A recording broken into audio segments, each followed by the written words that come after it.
It seems like we're getting a lot more people coming in with these crazy high prices in the vintage stereo world saying, I don't need the flagship. I'm looking for the best bang for the buck.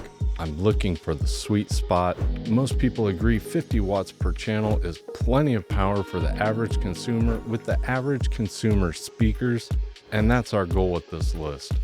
So in this video, I'm going to give you my picks for what I think are the sweet spot of the big manufacturers from the golden era of the 70s. No bragging rights, no junk, just really good quality receivers that are still affordable. It's going to be fun. Let's do it.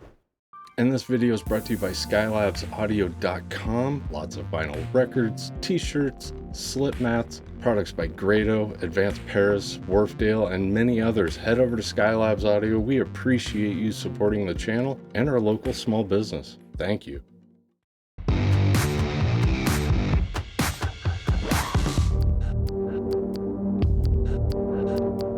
And I actually do have a couple of flagships, and the first one is the Sansui 5000X. And because the 5000X was manufactured between 1971 and 1973, the watt wars hadn't started.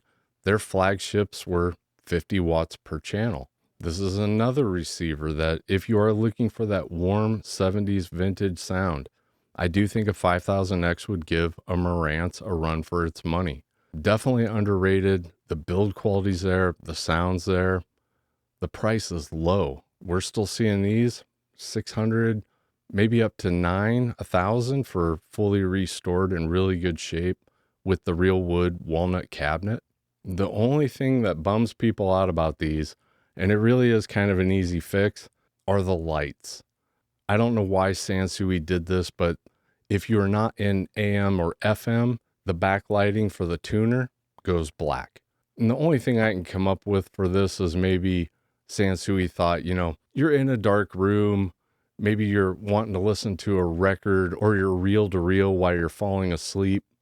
Let's shut the lights off so there's not this big glaring colorful piece in front of them. I think they got that wrong. We want the big colorful cool looking receiver illuminating. It's the same thing when I see a Facebook ad or an eBay ad and they've got the receiver sitting there for a picture and it's not powered on. That's the money shot. That's what people want to see. That's why all of our receivers are on all day. Nobody wants to walk in here and see a bunch of really cool receivers not powered on. So a tip for any of you resellers out there, power them on for the photos. It's the same with jukeboxes. That always really cracked me up because that's the job of the jukebox. They have all those lights, you know, some are flashing even, so that when you walk in a bar, your eye goes to it. So you go and put money in it. It's the same philosophy. And I'd see it all the time. People would be selling a jukebox and it wouldn't be powered up. And I'd just go,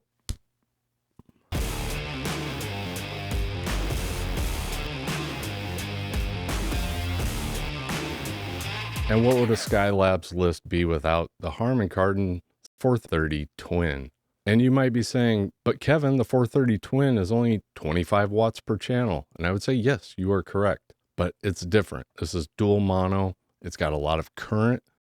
It is definitely capable of driving speakers that a 50 watt per channel receiver might struggle with ease. Definitely one of my favorite receivers and still underpriced, even though a lot of people think I'm to blame for driving the price up by how many times I've given this receiver praise. You can still pick up a 430 Twin for $600 in really good shape.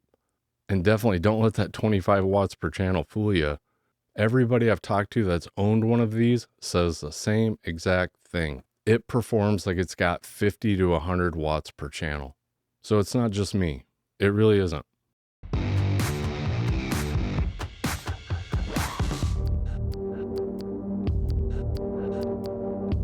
And for all the Kenwood fans out there, I am not going to leave you hanging. The KR6600 is an awesome receiver.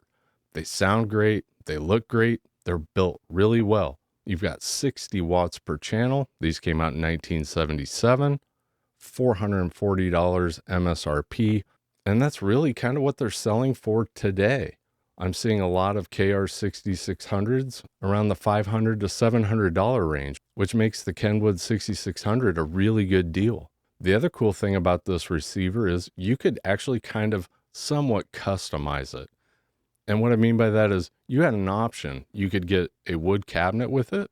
You could leave it with just the metal cabinet, or you could get rack handles. And I don't know of a lot of other receivers from this era that gave you those options. And maybe a little while ago, I would have said, Kenwoods are kind of exaggerated in the bass and the highs. But then recently I was doing a bunch of A-Bing over here on the stereo wall. And it turns out one of the Pioneers, I think it was a 727, was almost more exaggerated than the Kenwood. So, there you go again. I learn and discover new things all the time. So you can really only take what somebody thinks how something sounds with a grain of salt. Until you put your ears on it, it really doesn't mean anything. I'm sorry. And if I've said something in a previous video that's turned you off from Kenwood, do not overlook this series or this era. This is good stuff.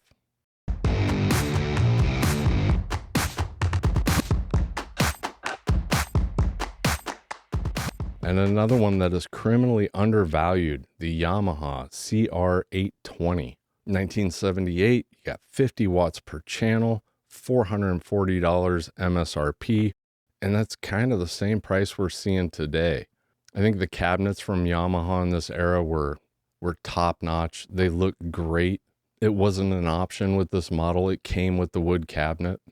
You're right at that sweet spot with the 50 watts per channel. You've got 2 phonos. You've got everything you need.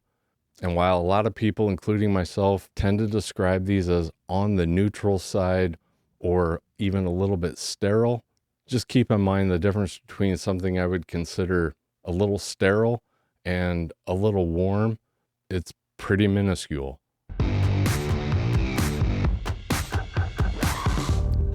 The Sony 7055. This is a 45 watt per channel receiver. In 1975, they were $399. And again, that's the same price we're seeing them sell for today in working condition, unrestored. And these Sonys, in my opinion, are way undervalued. I think it is one of those situations where people just aren't aware of them, because when we have one out here on the stereo wall, they sell fast because they're priced right, they look really cool, and they sound great. This early to mid-era Sony is way overlooked, and you shouldn't be overlooking it. In my opinion, these have some of the best FM tuners of any of the receivers out there. Most of the time I can put a Sony up on that stereo wall, not hook an antenna up to it, and pretty much pull in any station around the area in stereo with no problem. This is another receiver to me that is very neutral. It's definitely got punch. It's definitely got clarity. I really like the sound of these Sonys. It's a really good mix of everything. It kind of reminds me of the Harman Kardon in a way. Really neutral, but really good.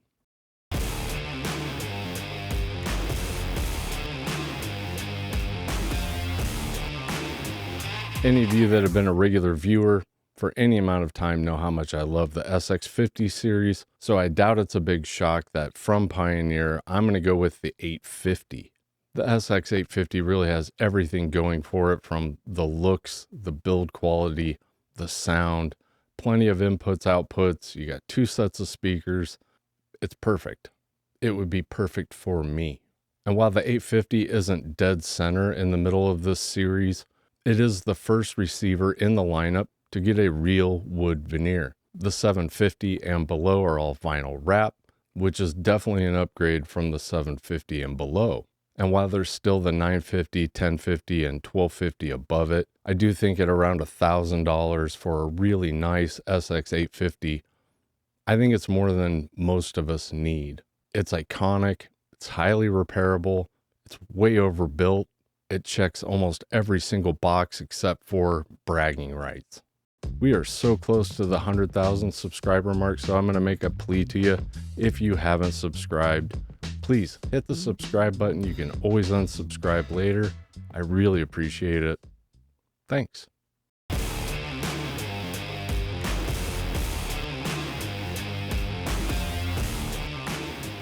My pick from Marantz would be the 2250B probably the most expensive receiver on this list. There are still two receivers further up the line. You have the 2275 and the 2325. And with the 2250, you're getting the same build quality, most of the features that you would with the 2325 at less than a third of the cost. And another advantage to the 2250 is I'm sure they outsold the 2270 and definitely the 2325. There's going to be more parts out there, face plates, knobs, all those things that you might need down the road. And for those of you out there looking for that 70s lush vintage sound, it's all about Marantz. It really is. And by no means am I saying that, there's a veil or it sounds like there's a blanket covering your speakers. They're not that warm. They're not that laid back. This is all really subtle when you hear something like, well, it's on the neutral side, or it's really warm. While you might agree with people categorizing them that way, it is really subtle. With Marantz having a bass, mid, and treble control, you really can dial a Marantz into sound just about any way you want it. But out of the box, all things neutral, they definitely have a warm sound to them. So if that's what you're looking for, you want a Marantz.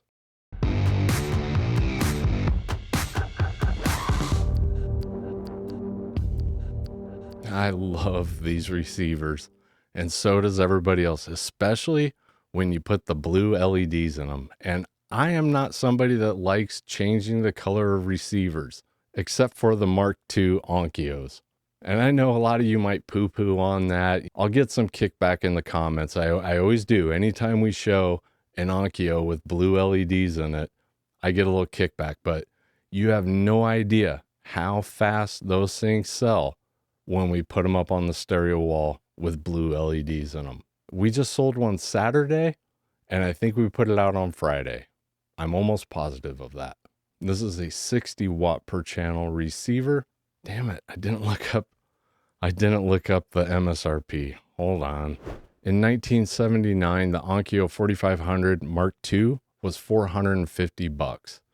And again, that's really what they're selling for now, in good working condition. There's a couple weird things with the Onkyos, just real quick. One, if you're buying one, you want to make sure that the lettering is intact. If you're looking at one online, zoom into those photos. And if you're cleaning one of these, the faceplates, be really careful. It doesn't take anything to wipe the lettering off. Another odd thing with these Onkyos, they have 3 tape loops and no auxiliary. And while most people out there that have been in this hobby long enough know, there's really no difference between a tape input and an auxiliary. It throws some people off. So if you're new to the hobby and you're wanting to use a CD player or plug in a Bluetooth adapter or what have you, you can plug it into a tape input just like you would an auxiliary. No problem. If you can find one with good lettering and you can get past the having 3 tapes and no auxiliary, you should definitely grab an Onkyo, especially from the Mark II line. Definitely not a warm receiver. This would be in the neutral category. It's just nothing I would consider warm. They're great. They sound awesome. They audition really well and they sell really well. It's a good price, good build, great look. It's everything. And it's right in the sweet spot. If you like this video, you should definitely go check out this one.